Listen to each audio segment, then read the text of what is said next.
Who said secular is normal? Let's understand the word secular. Secular means everybody has the right to do what they want and we respect that. Secular does not mean you give up everything that belongs to this culture and do what the English did and we think we are secular. No, I want you to understand.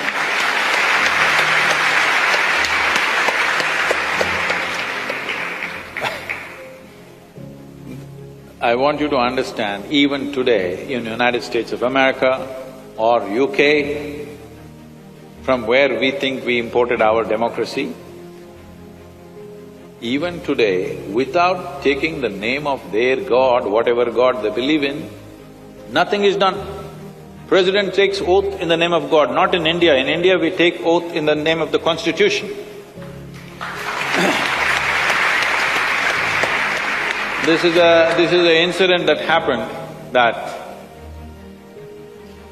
Advaniji shared in public. He was saying, when he was just an MP and all the MPs were invited to UK, and one of the events was a dinner with the Queen.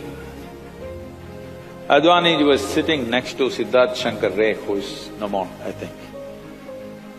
And everybody is assembled, Queen is sat down, Prime Minister sitting down, dinner is served, but everybody is waiting. So Siddharth Shankar Ray is hungry, he asks Advani, "What's happening? What are we waiting for? Queen is here, Prime Minister is here, why don't we eat?"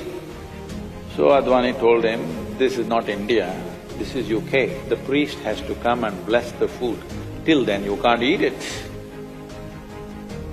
I'm saying, we are misunderstanding secularism as a way of become irreverent towards everything.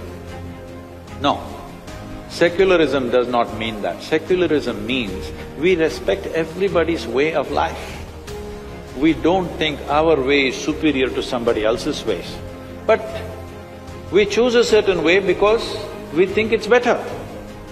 But if somebody has to prove that is better, we're always willing to debate endlessly. There's an entire culture in Tamil Nadu where Tamil Nadu's population and especially the kings shifted from Buddhism to Jainism, Jainism to Shaivism, Shaivism to Jainism, again back to Shaivism, depending upon the sages of the time.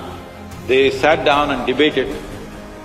In the debate, if the Jains convinced that this is the way, best way to do it, this will lead to better life, they all converted.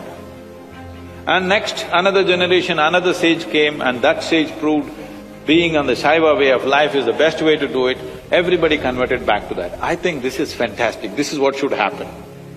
What really makes sense today, we should all do that. If somebody shows us better sense tomorrow, we will do that. Why are we stuck with this or that? Because you fixed your identity, that's the whole thing, isn't it? If your identity was not fixed, you would always be looking for what is most sensible. This is becoming a serious problem, okay. You try to do anything in this country, they want to stop it. You want to build a dam, there's a protest. You want a nuclear project, there's a protest. Thermal project, protest. Windmill, protest.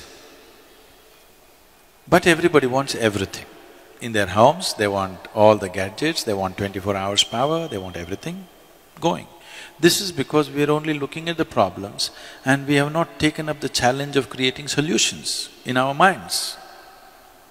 I think this is a kind of a pre-independence hangover. Because Mahatma Gandhi brilliantly designed a revolt against the British, not by killing them, not by shooting at them, not by bombing installations, but simply by stopping activity. Bandh, Hartal, Satyagraha came from there. It was a brilliant device for those days because we were conquered. But even today, if you want to become a leader, I'm just telling you, this is a secret, okay? Suppose you want to become a political leader, don't try to build a road, build a dam, do this, do that. No. Gather 100 of your fans and block a highway. Make our lives miserable. You will become a leader. Yes, unfortunately, yes. You stop the train, you stop the road, you cut the water, cut the electricity, you will become a leader. If you make something happen, you will get ignored, of course. Making the nation go and making the nation stop are two different kinds of technologies. Mahatma Gandhi mastered the art of making the nation stop, and it was contextually the right thing to do for those times, because we were being ruled by somebody else. But we are still doing the same thing. State governments are demanding that they must have a right to call for a bandh. Bandh means closure. I cannot understand how an administration can call for a bandh. But they're actually saying it's their right to call for a bandh. Close down something and you'll rise in your prominence. This must change. We should never identify people who stop something in this country as leaders. This must be done by all the citizens. Whoever stops something in this nation should never ever be our leader. Whoever makes things happen in this country, he must be the leader, isn't it?